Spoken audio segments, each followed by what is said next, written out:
Welcome to As the Chakras Spin, a podcast that connects life's experiences as they relate to the seven major chakras physically, emotionally, mentally, financially, and spiritually. I am your host, Tashi K.D. Cooper.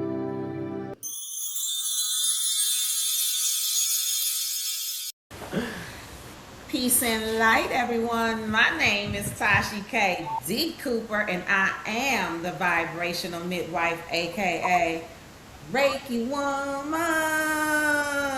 Yeah. We're back. We are back with another episode of As the Chakras Spin. And today we are looking at the third eye. Okay?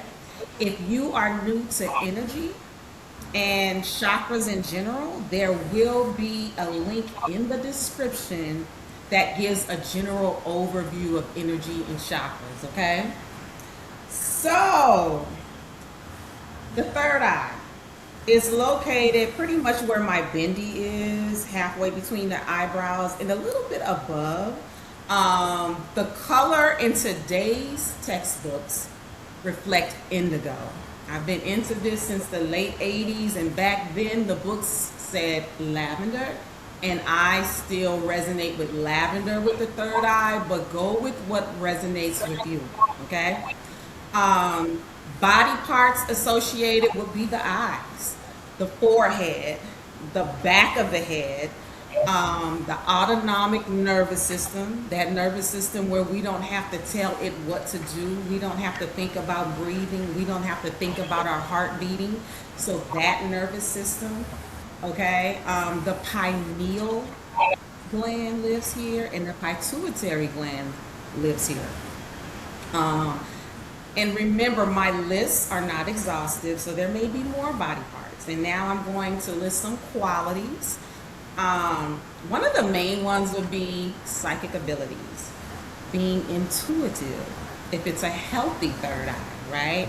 Having imagination, good vision, and having vision, seeing all sides of a situation lives here, and being of service because you have the vision to see what needs to be done in this world, and you put yourself in a position to assist and be of service to help make this place a better place, right? Okay, so that's some of the qualities associated with the third eye. And I know if you're watching, you're wondering who's the queen on screen with me, right? Right? Okay, so y'all, Amina Heckstall is a masterful dancer, choreographer, and somatic healer with over 40 years of professional experience in dance. Her forte is in West African dance techniques. Her career includes international touring, directing her own New York City-based company, receiving multiple honors for her work with community youth in the cultural arts, and choreographing the award-winning Off Broadway production, The Savage Queen. Come on, y'all, let's give some snaps. All right. She is a master spiritual life coach, neuro linguistic practitioner, certified massage teacher, and creator of S.T.E.A.M, soul transforming energy and movement. It's a healing modality that blends ancestral wisdom, intuitive guidance, and embodied transformation. Amina is also known musically as Goldiverse, a creative channel through which she transforms her life experiences, challenges, and hard-won wisdom into healing lyrics. Her music carries the same golden frequency she embodies in her movement work, a fusion of truth-telling, spiritual activation, and urban ancestral power. Her inspiration to continue to pursue music at this time comes from the passing of her friend in 2025, Grammy award-winning producer Sidney Oman Brown Jr. As a cultural arts educator and published author, she has taught in public schools, led national conferences, and inspired generations through movement, storytelling, and spiritual grounding. Amina's work lives at the intersection of intuitive guidance, dance as meditation, and ancestral remembrance. Y'all, I'm gonna need you to put your hands together for Amina Heckstall. Woo! Thank you so much for joining me as a guest today, Amina. I'm excited, and it has been a pleasure prepping for this episode. So I just really want to get into it if you don't mind. So, y'all, I formally met my guest on a group dance trip to Senegal, West Africa in July of 2001. It was my first trip to the continent. Though the formal introduction happened then, I used to see her every now and then pop into a Saturday evening Sabar class. Sabar is a dance native to Senegal, my favorite style of West African dance, y'all. And this class was taught by the Babacar Mbaye, all right? Me being extremely infatuated with the dance style, I used to take up to 7 Sabar classes sometimes in a week and never missed Babacar's Saturday class, whether I took it as an active student or I watched it as an onlooker.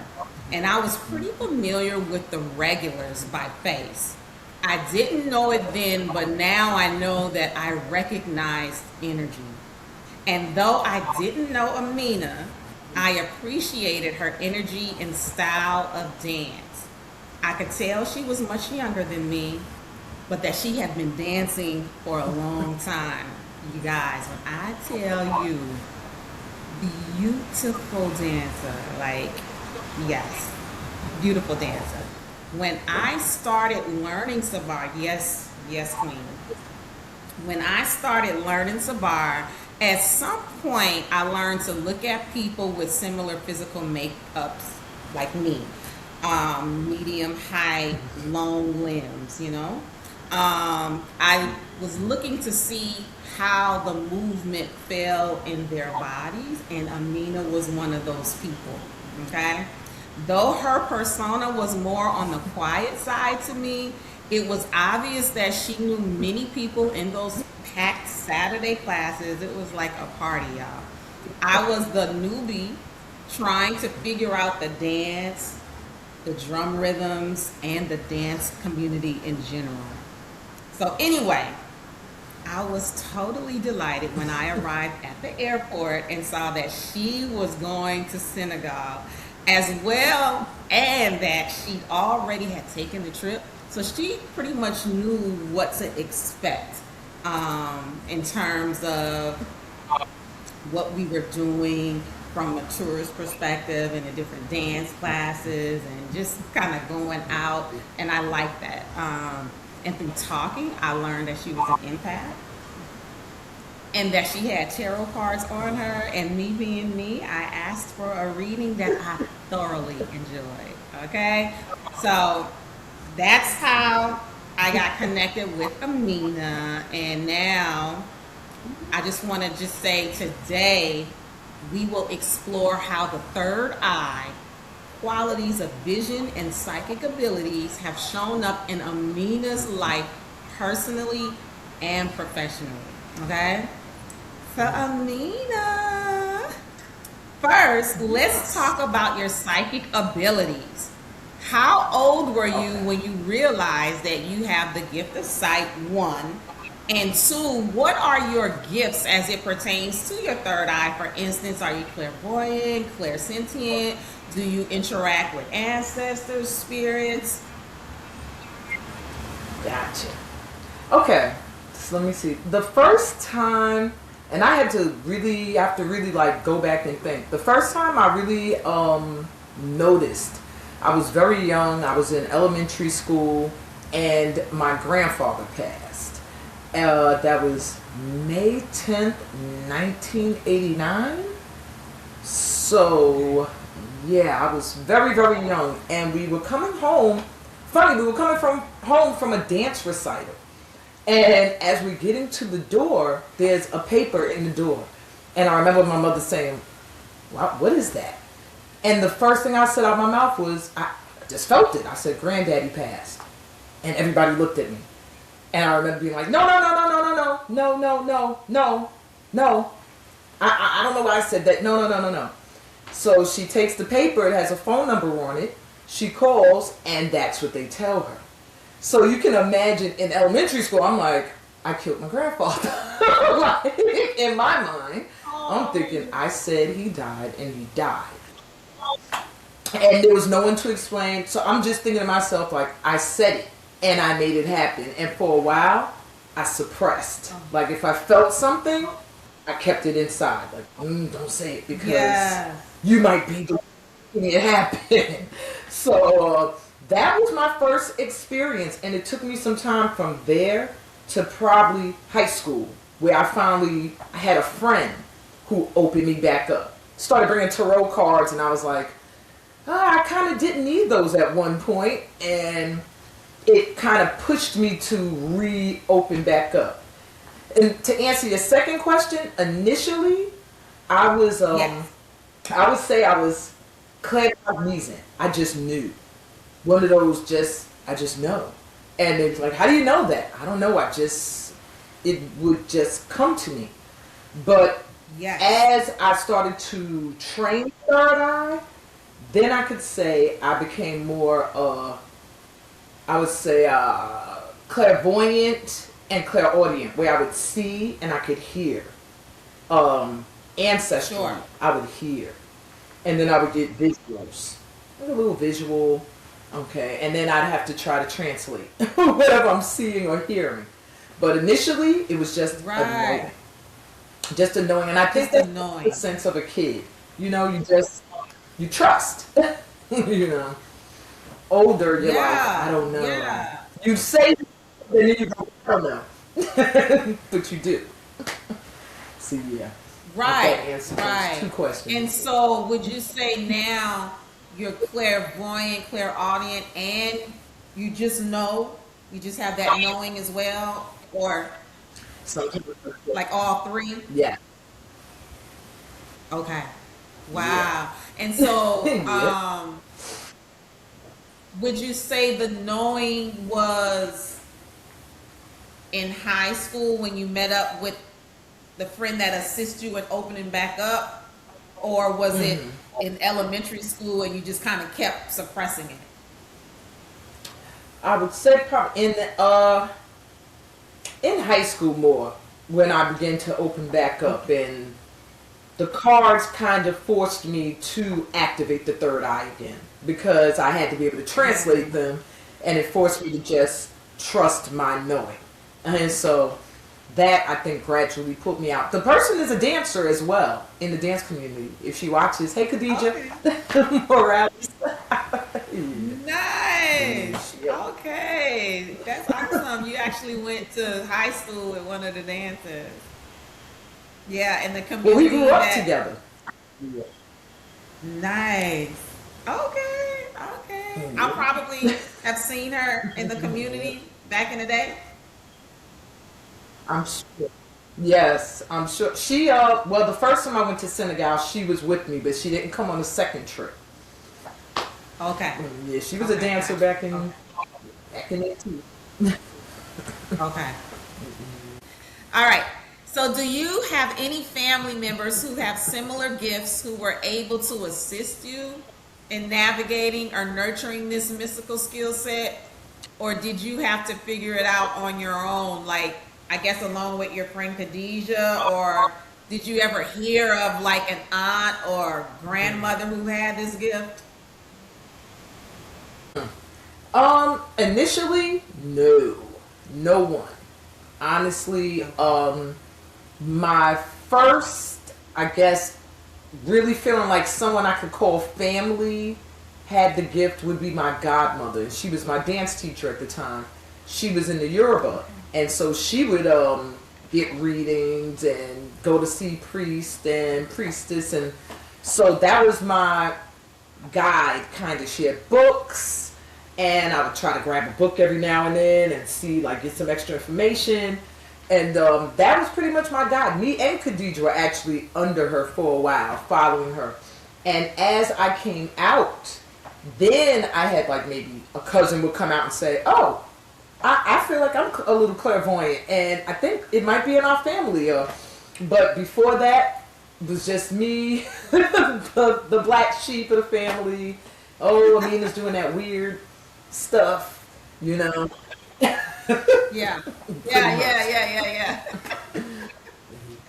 I got you. So, question, was there ever a time that you regretted having an open third eye, that you felt like it was a curse? And I ask this since I know the situation from the beginning, like, once you were reintroduced to it during high school, was there ever a time, because of that knowing and you knew you were right, that you were like, I don't like this all the time? Oh, I go through that now.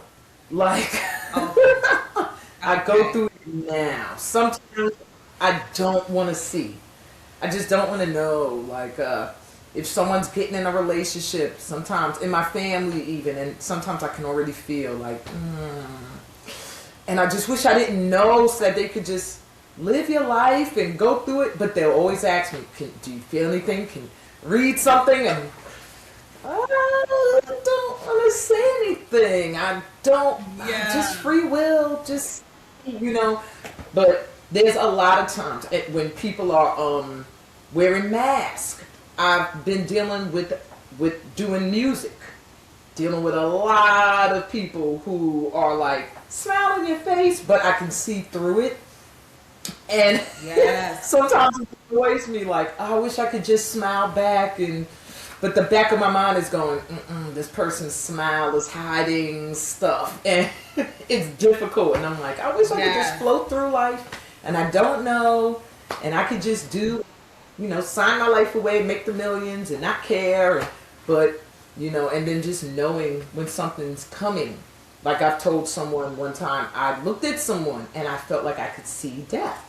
And I said, I don't know, I don't want to say it, but this person looks like they're passing. And the other people looking at me going, they look fine. I said, but in my eyes, it was translating something else. And I said, I don't know. They don't. I don't want to put it out there, and then I would always cut it off. But those are the moments where I say I couldn't see. I just don't want to know. Yeah.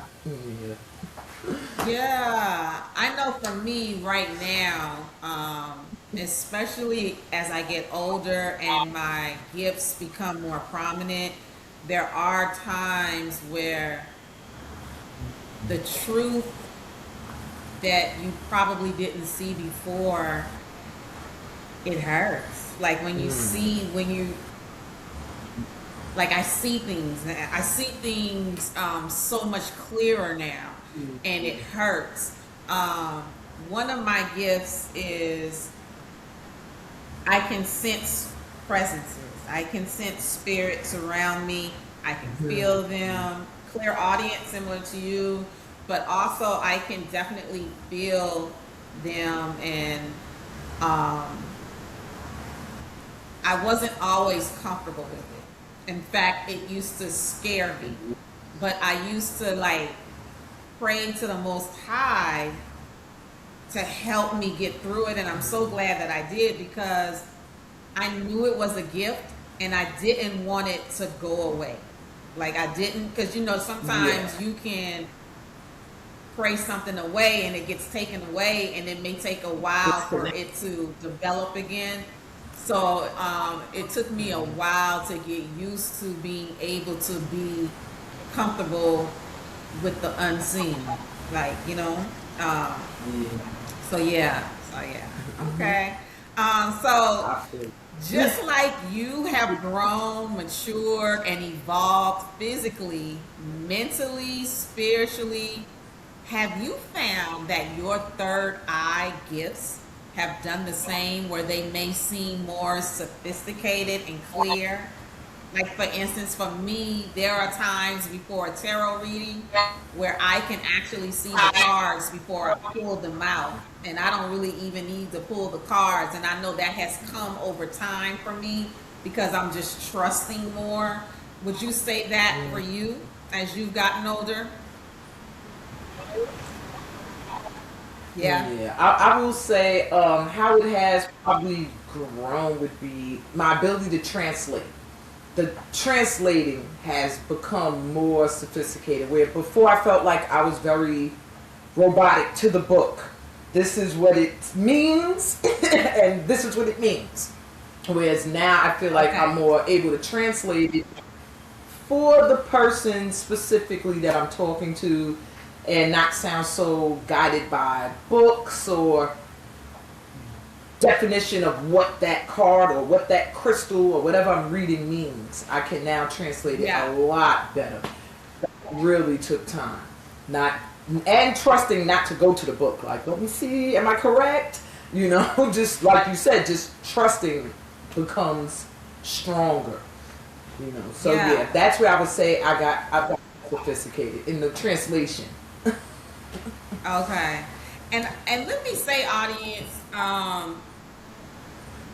my first reading with Amina was with tarot, like I said, in Africa, and it didn't come. It came across like it was. It just flowed. Like I totally resonated with it. It was like you tapped into my energy. So I can only imagine what it is right now.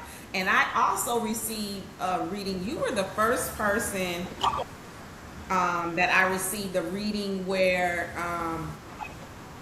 I paid for the reading and then she sent it to me in an email. That was the first time, y'all, that I had gotten a reading like that. And I was like, okay, I like that. Like, it's like she was able to tap into my energy without me being on the phone or in her Yeah. presence, right? And I really like it. And it totally resonated, right?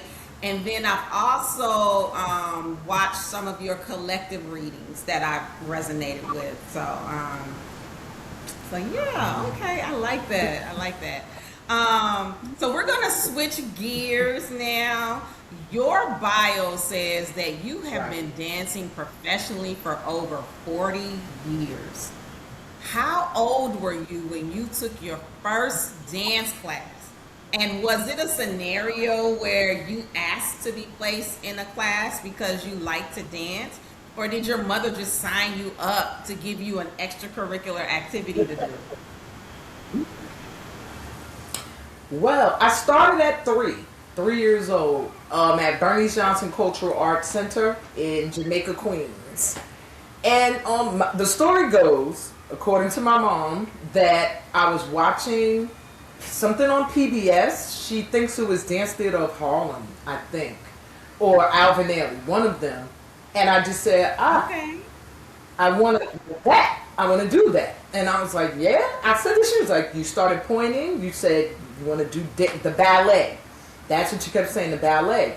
So she said when she first was asking around, my babysitter is the one who told her, hey, there's a really good dance school on Jamaica Avenue. You should look into that. And when she went there with the idea of just putting me in a ballet class, one of the instructors, Obadiah Wright, says, put that girl in everything. African, tap, ballet. And so she did. And from there, I just never stopped. Never stopped. Wow. So you do all of it? You do ballet and tap and modern as well as West African? Yep. Yep. Yep. Wow. Went to look But did, Performing Arts High School. okay. Nice. So did you gravitate towards the African dance community more, or the African dance more, or is it just because I was in that community, that's all I saw? Like, did you also teach the other styles as well? Good question. I would say being in LaGuardia Performing Arts High School, we did ballet and modern. every day for 4 periods a day. It was half of our day. So after a while, I was looking like something else. And I would go to Foretta's in Manhattan. Khadija, same girl, took me over there. And that's where I started taking more traditional West African. I was brought up on what we call gang gang. It's like an African American Caribbean blend of stuff. But I didn't get traditional until I started with Forte. And from there, I said, I don't have to have the perfect feet. I don't have to have this look, this body. I can just be free. And of course, it connected to me culturally. And that's just, I've only taught that. I've never taught a modern ballet tap except to children in dance schools. I've taught those classes, but yeah. Okay, so that's how you knew everyone, because it just seemed like you knew everybody that was in that class at Geneva, right? And I missed the whole Ferretta time. Like right when I came on scene, it had just shut down. Yeah, it had just shut down. And I don't know if you remember Abizade or Abizad Arts in Soho. Yes. You do? Okay. So I started working there so that in exchange for classes, so like as an intern, in exchange for classes. And then when they shut down, that's when I went over to Geneva. Because I was just new to the whole scene, so I didn't really know of the different places to go. And then I was just like, oh! So that makes sense. I heard so many cool stories about Ferretta.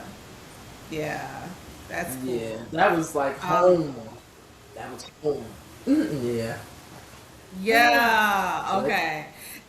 And I will say, like, that, I love that you've been dancing since you're 3 years old. You knew you were in alignment at that age, and it's so cool that your mother saw that and witnessed that and helped to nurture that. That's awesome.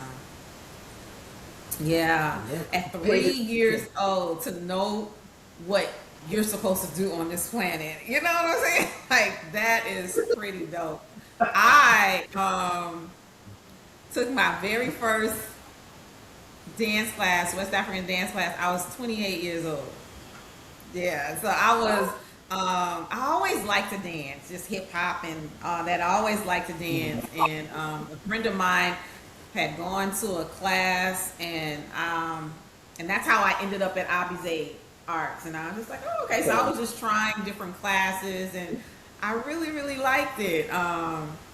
So yeah, I'm so glad. Like, I don't know really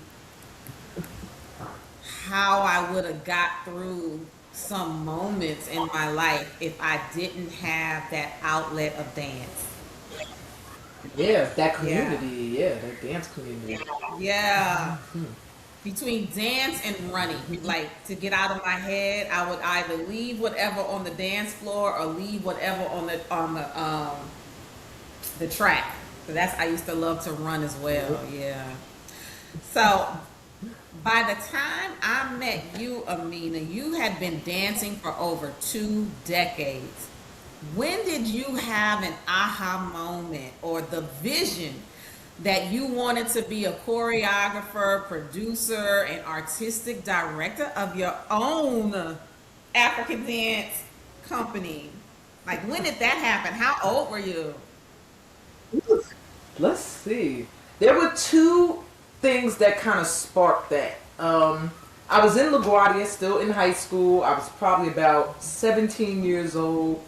And myself and some people that became some accomplished choreographers, Natria Blake, Camille A. Brown, she's doing Broadway stuff now. We were all in there together, but I was the upperclassman, and we had a junior project where I got to choreograph on the freshmen and sophomores. And in doing that, they also had went to Bernice Johnson's Cultural Arts Center, and I said, hey, why don't y'all join all of the clubs I'm in? I'm in Black Lions Club. We're about to do this show. I liked working with y'all, choreographing. Let's do something. And we put together this little group called Ashe.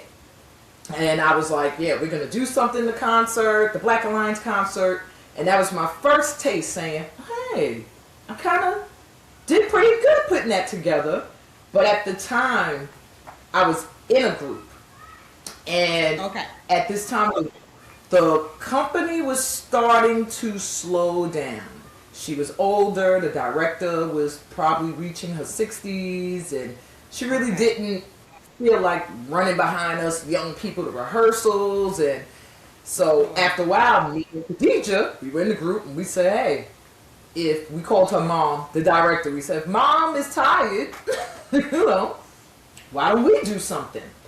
And Khadija wanted to work with kids, I wanted to work with teens and adults, and we came together, and that was my first group. 1995, we put together a group called My Family and Spirit Ensemble. And from there, just started doing Kwanzaa concerts and shows, and just kept going. Then I started doing it on my own. She became more of a drummer.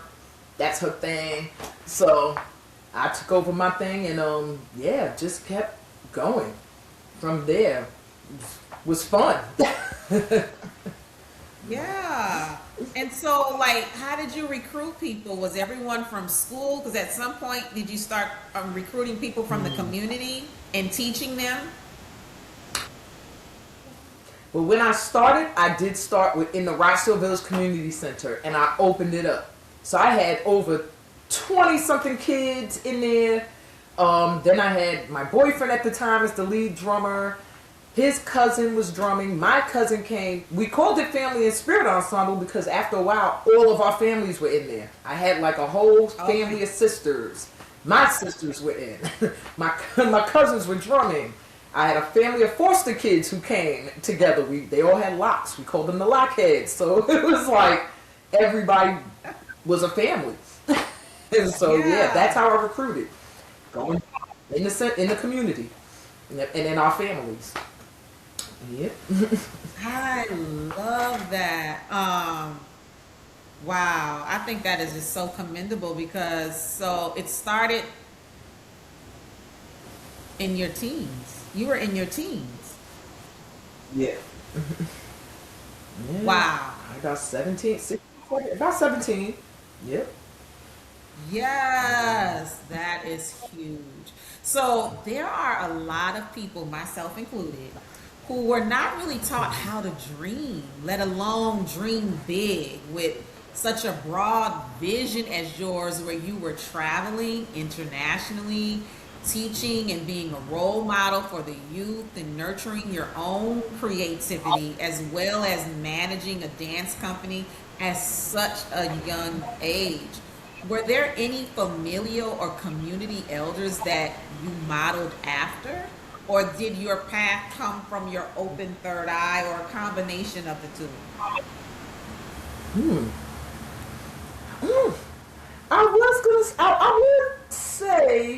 I would say a combination, just about. I do have a mentor when it comes to the metaphysics, Myra Scott. I went through what I would call a rites of passage, and she called it the Shrine of Mayat. Erica Badu was also one of her, somebody that worked under her. She used to come to the Shrine of Mayat way back when she did her first album. And rest in peace, Myra's passed on now to the ancestral burial grounds, but she opened my eye to crystals. She had us come in and learn about the sound, the power of sound from the djembe drums we were playing. I met someone there who gave me my first quartz crystal, tied it to my drum, and told me how it would make the sound different, and like just opened up my mind to want to explore more of the metaphysical realm, the spiritual realm, because I was already dancing. Her sons were in my group, but yeah, she took me to another level with even where I started to say dance as healing. She had me teach a workshop based on that, which made me go, wow, I didn't think about using it for this. And I just danced up to that point. Yeah, she was an eye-opener. And then as a historical African historian, was Kamadi Denizulu, another one, rest in peace. Yeah. He would bring me to what he called the shrine, which was his basement in his home.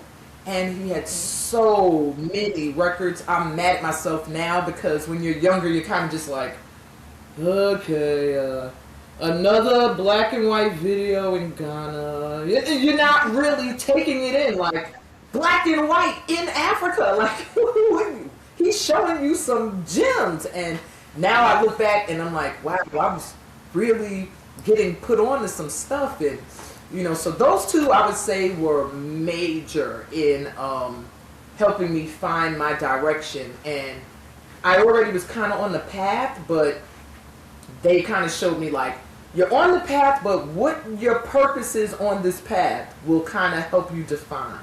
I think that's what it was. Wow, I love that. So they assisted you in dreaming bigger, or just being open to the vision. More than just a dancer. Like, there's more you're supposed to be out here doing with that. And that kind of made me reach for more. Like, okay, not just supposed to be a dancer. Got it. I can do more with this. So, right. Wow, I love that. So, though, when I started this podcast, I knew I wanted to invite you as a guest for the Third Eye. Your story could have been told through other chakras as well. And I know you're into chakras, so you pretty much know that, right? One of them being the throat chakra, as clearly you are comfortable being your authentic self, and you have been expressing your unique ideas, creativity, and personal style for years. Speaking up for yourself, speaking your truth, and motivating others through spoken word are throat chakra qualities as well. Tell us about Goldieverse, like its origin, the current status, and your vision for it. Wow, Goldie has a little bit of a history. Goldie didn't start as Goldie. I was actually a poet. I was writing poetry as young as probably 8th grade, right before I went into high school. And a friend of mine noticed and was like, hey, an older girl, and she said, because I lived in dance school. So she was also in the dance studio and watching me write stuff. And at the time, Mobb Deep was coming out. Bernice Johnson's grandson was Prodigy. So they're in there rehearsing, and this girl gets this idea to take me and my cousin and she wants us to be the women version, the female version of Mobb Deep. Now at that time, I was kind of still becoming more spiritually grounded, and the stuff she was writing, I said, I don't know. I can already tell that this isn't really fitting me. I don't want to be Mobb Deep, that's street. And I started to write my own stuff. By the time I got to high school, I had dyed my hair. You go through your teenage changes. My hair was golden. And I was wearing this, I used to wear this leather jacket, this little jacket. I thought I was like Goldie the Mac from The Player. From the Mac, I was the player. And the guys would call me that because of my afro and my skin. They were like, oh, you're Goldie. She's like the female Mac or whatever. So that's where Goldie started. Then as I became more and more like, you know what? I want to look into what gold means, since they all call me Gold. And when I did research, a book I got actually through the Shrine of my yacht was called Love is in the Earth. Someone just gave it to me for free. Huge book with every crystal you could think of in it. And gold was there listed as the master healer. And I said, oh, really? And it talked about how, you can wear too much of it. If you're not grounded, it can take you somewhere else. And I said, that explains why rappers, they wear it in their egos. And so I said, I'll be Gold, the master healer. And that carried until recently. when my friend passed on, where I switched it to Goldie verse because I felt more like my own universe is what I'm sharing. My world, Goldie's world through verse. So Goldie's verse, Goldie verse. That's how that was born. I love that. Wow, I love that origin story. And so, like, where is it now? Like, so before Now I would say it was more you were a poet. yeah, more spoken word before. Now I would say hip hop. I sing sometimes, but I don't like to call myself a singer. You know, I can sing, but I'm more hip hop, rap, hip hop. And yeah, working on an album to come out for the new year. Hopefully, some music for our the 40s and ups. That's what I want to make. Hip hop for the 40s and ups. You know, so we don't have to listen to this new stuff all the time. Hip hop, you know. See you. I got you. She said, so we don't have to listen to it. I hear you. I hear you. All right, so STEAM, soul transforming energy and movement. It sounds like a blend of your open third eye and expansive dance knowledge. What does a STEAM experience entail? And is it open to beginner dancers? Okay. So STEAM entails, it's actually my baby that I created because I felt torn. Like, I want to dance, but I want to write, but I want to meditate, but I want to help people, you know, intuitively. And STEAM came about as a way to put it all into one. Like, soul transforming energy is the guided visualizations, the intuitive guidance, affirming, and then the movement is where I bring in the healing abilities that can come from knowing African movements, hand mudras, and things like I try to incorporate into the movements to activate extra healing within it. So that's pretty much a STEAM session. You would do a guided visualization, you do some movement, and you get an intuitive little read after. So try to make it a full package. Little package there. Right. And so how does one experience it? Is it all in person or is some of it virtual or both? Okay. And I didn't answer the part where it is for any level of movement as well. Even if you're seated, you can do STEAM if you cannot move from the waist down. That was another thing. STEAM while seated as well. I do offer it via Zoom. I'm trying now to get back outside. I did a workshop outside recently, outdoors, and people are like, where have you been? You been doing this? And I said, virtually. And they're like, it's time to come back out. COVID is over. Like, get back outside. So I'm gonna do one more outdoor, literally outdoors. In Asheville, North Carolina, they have a festival. So it'll be my second time there, doing it outdoors in people's presence, which is a big difference of having the energies there. And I did enjoy it. I did like it. I was nervous at first, like, okay, sound bowls, please sound the same. And, you know, okay, we got to dance on this little hill. Let's be okay. You know, get myself focused, but they were great. Everybody loved it. And so I said, I'm looking forward to doing more in person. But to sign up is pretty easy. Whenever I have a event, I just blast it. And, you know, word of mouth gets it out there pretty much. Okay. Okay. Well, oh my goodness. Thank you so much, Amina, for joining me with As the Chakras Spin podcast. Yes.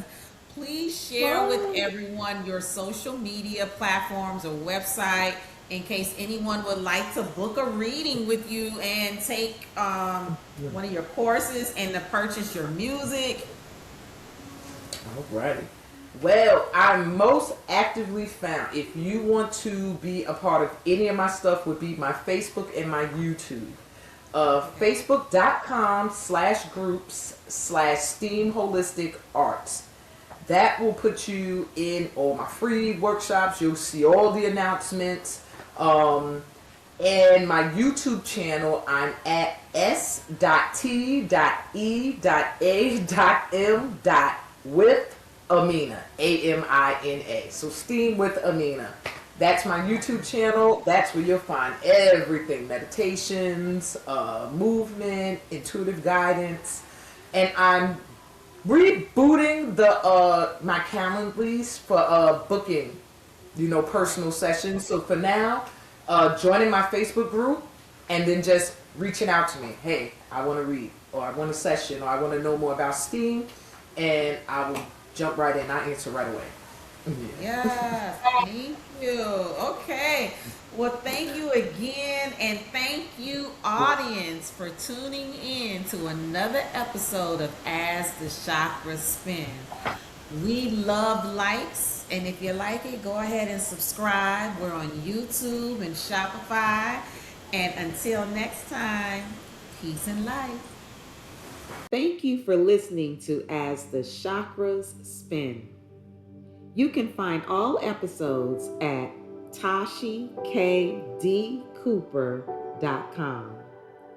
To learn the health of your chakras, you can schedule a chakra reading directly on my website.